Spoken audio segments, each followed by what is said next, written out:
Hello students, this is Rani ma'am from Unique Classes and welcome you again to another session of English.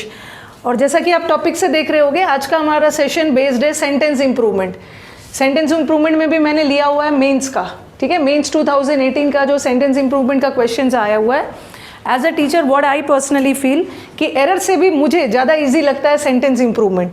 Error detection में तो आप students को answer पता भी नहीं होता, ABCD रहता है. बट इम्प्रूवमेंट में आपके पास 4 ऑप्शंस प्लेट में सजा कर दिए जाते हैं और आपको सबसे टेस्टी और डिलीशियस वाला चुनना है. तो सेंटेंस इम्प्रूवमेंट के लिए आपको टारगेट क्या करना है, अपने ऑप्शंस पे, ठीक है. एकदम टारगेट करोगे अपने ऑप्शंस में, आपके ऑप्शंस में क्या क्या फेरबदल है. और नो डाउट सेंटेंस भी पढ़ना होगा. सेंटेंस पढ़ोगे, मीनिंग समझोगे, तभी तो ऑप्शंस पे भी आओगे. चलो बिना टाइम वेस्ट किए हुए सीधा सेंटेंस पे चलते. इट ऑल्सो इंडिकेट्स, ये इट किसी के लिए है कि कोई नॉन लिविंग होगा. इट ये मॉडल के लिए, ठीक है. मॉडल का मतलब क्या है, किसी चीज़ का नमूना, किसी चीज़ का एग्जाम्पल बनाते हो ना. मॉडल जैसे किसी बिल्डिंग का मॉडल बना रहे हो, ओके, उसका रफ स्ट्रक्चर दिखा रहे हो, उसी स्ट्रक्चर पे बेस्ड मॉडल पे बेस्ड आप न्यू स्ट्रक्चर बनाते हो. इट ऑल्सो इंडिकेट्स, इट मतलब भी, यह भी इंडिकेट करना, हिंट करना, दर्शाना. द केवियट्स का मतलब होता है वार्निंग मतलब warning as a sign of danger, okay, खतरे का warning. It also indicates the caveats and failure, असफलता मोड्स इन द मॉडल. इस जो नमूना है, ये जो मॉडल है, इसमें यह भी इंडिकेट करता है कि जो भी फेलियर मोड होगा उसे इम्प्रूव करना होगा. छोटी छोटी चीज़ों पे ध्यान दोगे. नीड टू बी इम्प्रूव्ड का मतलब क्या है, उसको इम्प्रूव करने की ज़रूरत है. अभी इम्प्रूव हुआ नहीं है, ओके. उसमें जो भी कमियां हैं उस मॉडल में, उसको इम्प्रूव करने की ज़रूरत है. बिफोर, इससे पहले कि उसे इंडिपेंडेंटली यूज़ किया जाए, ओके. तो सेंटेंस में वो क्या बताना चाह रहे हैं कि इस मॉडल को इम्प्रूव करने की ज़रूरत है, ठीक है. उसको यूज़ करने से पहले, इंडिपेंडेंटली यूज़ करने से पहले उसमें सुधार की ज़रूरत है. अभी सुधार हुआ नहीं है, उसमें सुधार की ज़रूरत है, ठीक है, इस सारे कमी को दूर करने के लिए. अब थोड़ा सा देखो, हमारा सेंटेंस एक्टिव जा रहा है या पैसिव जा रहा है. सेंटेंस ध्यान से देखोगे तो हमारा सेंटेंस पैसिव जा रहा है. ये देखो बी के बाद हमारा थर्ड फॉर्म आया, ओके. सेंटेंस पैसिव जा रहा है. ये भी कर सकते हो और सेंटेंस पढ़ के भी समझ सकते हो. नीड टू बी इम्प्रूव्ड मतलब इसे इम्प्रूव करने की ज़रूरत है. इम्प्रूव तो वो खुद ब खुद नहीं होगा ना, उसे, उस मॉडल को किसी के द्वारा इम्प्रूव किया जाएगा. मॉडल यहाँ पे खुद ब खुद इम्प्रूव नहीं होगा, ठीक है. खुद ब खुद इम्प्रूव होता तो वो सेंटेंस एक्टिव वॉइस में जाता है. ये मॉडल किसी के द्वारा इम्प्रूव होगा, इसका मतलब है ये सेंटेंस को पैसिव जाना चाहिए, ठीक है. आगे वाला पार्ट भी पैसिव जाना चाहिए, ओके. अब फर्स्ट ऑप्शन देखो, जैसे कि मैंने पहले भी बताया, ऑप्शन छांटना सीखो. ऑप्शन छांटना सीख जाओगे तो आप आंसर पे भी पहुंच जाओगे. इतना तो पता चल गया कि हमारा सेंटेंस पैसिव जा रहा है. और पैसिव में स्टूडेंट्स को पता है कि बी के साथ, बीइंग के साथ वर्ब का थर्ड फॉर्म आता है, ओके. अब देखो यहाँ पे बीन के साथ थर्ड फॉर्म नहीं है, यहाँ बीन के साथ V4 है, ING फॉर्म में. और पैसिव में हमें सेंटेंस को पैसिव में रखना है क्योंकि किसी के द्वारा इंप्रूव हो रहा है. और पैसिव में तो थर्ड फॉर्म होगा, तो ये तो आंसर होगा नहीं, क्योंकि थर्ड फॉर्म आना चाहिए. और ये ऑप्शन तो पता नहीं अब क्यों दे दिया, इतना इजी ऑप्शन. इसमें से तो आपका यूज्ड वर्ड हटा ही दिया है, तो ये तो अपने आप छट गया. अब ये तो या तो हमारा क्वेश्चन करेक्ट है या तो ये पार्ट हमारा सही है, ठीक है. क्वेश्चन सही है तो नो इम्प्रूवमेंट आंसर होगा, या तो ये सही है, सेकंड वाला सही है. अब देखो यहाँ पे बिफोर बीन यूज्ड का मतलब क्या होता है. बीन यूज्ड का मतलब है ऑलरेडी वो यूज हो चुका है, ओके. जैसे हम बोलते हैं ना, इट हैज़ बीन यूज्ड मतलब वो काम ऑलरेडी हो चुका है, तो किसी के द्वारा वो यूज़ किया जा सका है. लेकिन वो बोल रहे हैं कि अभी यूज़ कहाँ हुआ है, बिफोर, यूज़ के पहले इम्प्रूव कर देना है. इसका मतलब है कि वो अभी यूज़ नहीं हुआ है. और ये बता रहा है कि ऑलरेडी बीन यूज मतलब यूज़ हो चुका है, इसलिए क्वेश्चन भी गलत है, ये भी गलत है. हमारा आंसर क्या होगा, before being used, okay. Being के साथ वर्ब का थर्ड फॉर्म. बीइंग यूज मतलब यूज़ करने से पहले, इसे सुधार लेना, ठीक है. अब नेक्स्ट सेंटेंस पे आ जाओ. थोड़ा सा रब कर देती हूँ, स्पेस बन जाएगा. अब देखो क्वेश्चंस देखो आप अपने. द सेंटर वुड रिकंसिडर का मतलब है पुनः विचार करना. सेंटर को पुनः विचार करना पड़ेगा, किस पे, उसके ड्राफ्ट पे. ड्राफ्ट किसे बोलते हैं, किसी चीज़ का रफ स्ट्रक्चर. जैसे पहले आप किसी लेटर की ड्राफ्टिंग करते हो, फिर उसका फेयर बनाते हो. ठीक है, तो सेंटर को थोड़ा सा जो ड्राफ्ट किया गया है उस पर थोड़ा सा सोच विचार करना होगा एंड लिमिट इट्स स्कोप, अपने इस प्रोस्पेक्ट को थोड़ा सा लिमिट करना होगा, ठीक है, कम करना होगा। कैसे? By just providing relief, relief मतलब राहत, to women instead of creating a new regulative. ये बोल रहे हैं कि न्यू रेगुलेटिव क्रिएट करने की बजाय सेंटर को थोड़ा बहुत सोच विचार करके चीज़ों को ठीक करना होगा ताकि वुमेन को रिलीफ मिले। ओके, अब आप ऑप्शंस पे आओ, थोड़ा सा ऑप्शंस पे ध्यान दो। सब जगह देखो, यहाँ क्या है? रेगुलेटरी, ये है रेगुलेशन, ठीक है, और यहाँ पे है रेगुलेटर। अब तीनों वर्ड, और यहाँ पे है रेगुलेटिव। जैसे कि मैंने आपको पहले भी बताया है, थोड़ा स्टूडेंट्स का बेसिक कॉन्सेप्ट होना, बहुत क्लियर होना बहुत ज़रूरी है कि 2018 के पेपर ने प्रूव किया है कि कॉन्सेप्ट जब तक क्लियर नहीं होगा, रूल्स जितना भी आप पढ़ के चले जाओ, रूल्स काम नहीं आता है। अब चीज़ों के बीच में डिफरेंस देखो, एक वर्ड है क्वेश्चन में है रेगुलेटिव, ओके, क्वेश्चन में इन्होंने रेगुलेटिव वर्ड डाला है, और एक जगह डाला है उन्होंने, यहाँ पे डाला है रेगुलेटरी, एक जगह डाला है रेगुलेटर, और एक जगह डाला है रेगुलेशन। अब इसी वर्ड से आप अपने ऑप्शन तक पहुंच सकते हो। That is a very easy way to come to the option. देखो, शन, TION वाले वर्ड्स क्या होते हैं? जो भी वर्ड जनरली TION से खत्म हो वो क्या होता है? नाउन। अब है रेगुलेटिव, IVE वाले वर्ड्स हमेशा क्या होते हैं?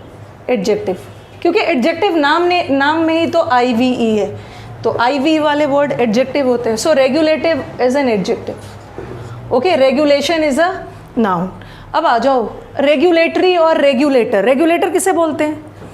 जो व्यक्ति किसी चीज़ को नियंत्रित करता है, ओके, व्यक्ति हो या कोई चीज़ किसी चीज़ को नियंत्रित कर रहा है, उसे हम रेगुलेटर बोलते हैं। और चीज़ या व्यक्ति हमेशा क्या होगा? नाउन होगा। अब आ जाओ रेगुलेटरी। रेगुलेटरी किसे बोलते हैं? बोलो आंसर।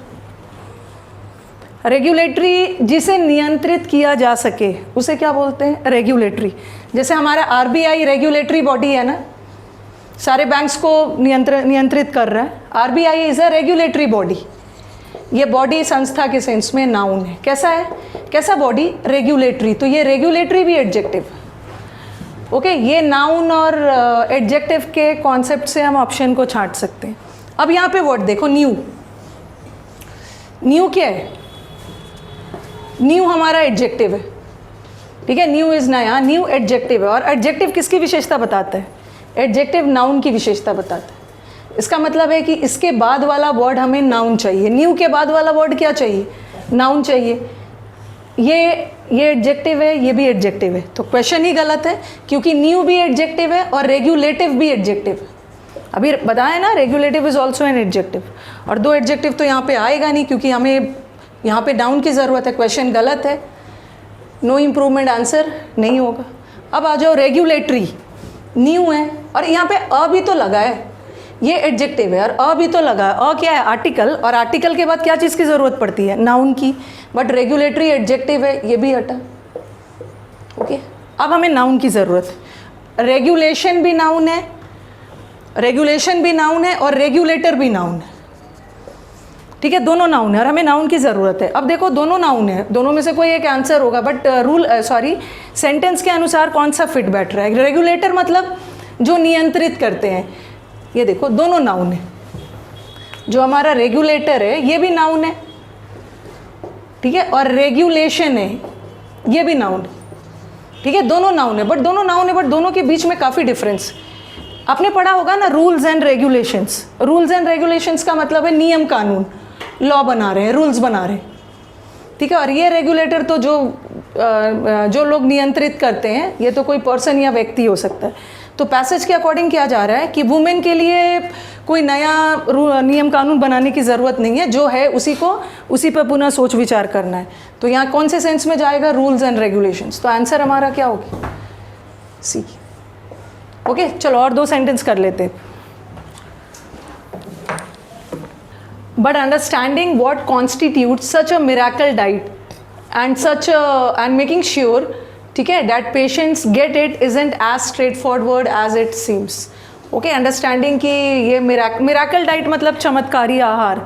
मिरेकल एक पॉजिटिव वर्ड है, ठीक है, कुछ अच्छा आहार, एंड मेकिंग श्योर कि सचमुच को पेशेंट को ऐसा डाइट मिलेगा isn't as straight for as it seems. इतना भी इजी नहीं है जितना कि ये प्रतीत हो रहा है, ठीक है, मिरेकल डाइट मिलना। ओके चलो ये सब अभी छोड़ो, अब आगे आते हैं अपने ऑप्शंस पे। देखो ऑप्शंस देखो, हमारे क्वेश्चन में है ये डाइट है। डाइट क्या है? डाइट इज़ अ नाउन, ठीक है। पोषण, आहार, नॉट पोषण, आहार, आहार नाउन है और ये नाउन के लिए अ लगा है, आर्टिकल नाउन के लिए लगा है, ठीक है। ऑप्शंस देखो, एक जगह है हमारा मिरेकल, एक जगह है मिराक्यूलस। एक होता है ना चमत्कार और एक चमत्कारी। चमत्कार नाउन है और चमत्कारी एडजेक्टिव है। अब देखो ये नाउन है, कैसा डाइट, और जो मिरेकल है ये चमत्कार है। चमत्कार नाउन है और जो भी वर्ड ओ यू एस से खत्म हो वो क्या है? एडजेक्टिव है। ओके, तो डाइट कैसा होना चाहिए, मतलब बहुत अच्छा डाइट। डाइट नाउन है और नाउन की विशेषता बताने के लिए एडजेक्टिव की ज़रूरत है यहाँ पर, बट मिरेकल तो एक नाउन है, तो ये तो क्वेश्चन हमारा गलत है, नो इम्प्रूवमेंट, आंसर नहीं हो। और ये तो ऐसे भी हट गया, ये एन लगा है, एन हमारा वॉवल साउंड के लिए लगता है, बट मिरेकलिंग तो कॉन्सोनेंट साउंड है, ये भी हट गया। अब हमारे पास बचा अ मिरेकलिंग डाइट या मिरेक्युलस डाइट। मिरेकलिंग को हम कभी भी एज एन एडजेक्टिव नहीं यूज़ कर सकते, ठीक है। आप बहुत सारे स्टूडेंट्स ने पार्टिसिपल में पढ़ा होगा कि वर्ब का fourth form in the form of participle, present participle भी एडजेक्टिव का काम करेगा, बट मिरेकलिंग वर्ड कभी भी एडजेक्टिव का काम नहीं करता है, तो मिरेकलिंग डाइट नहीं होगा, मिरेक्युलस। ओके, अब नेक्स्ट पे आ जाओ।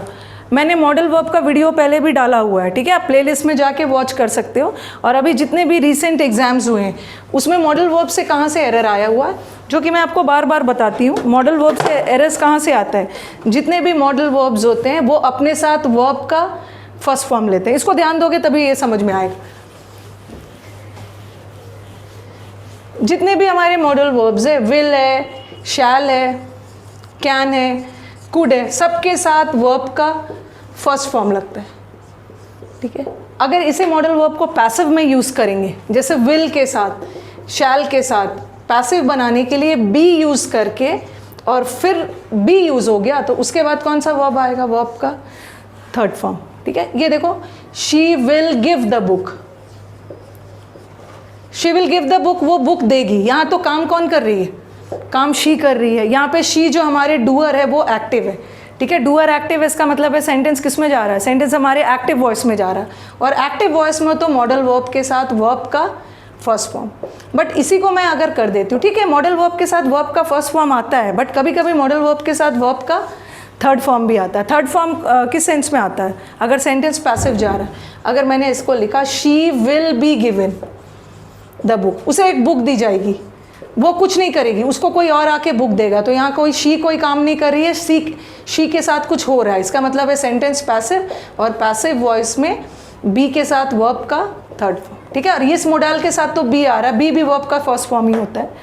अब आ जाओ सेंटेंस देखो, चंद्रास के गुड जेस्चर्स, ओके, उसके good body language, good behaviour को अप्रिशिएट किया जाएगा, विल हाईली अप्रिशिएटेड। अब हम अपने सेंटेंसेस को देखते हैं।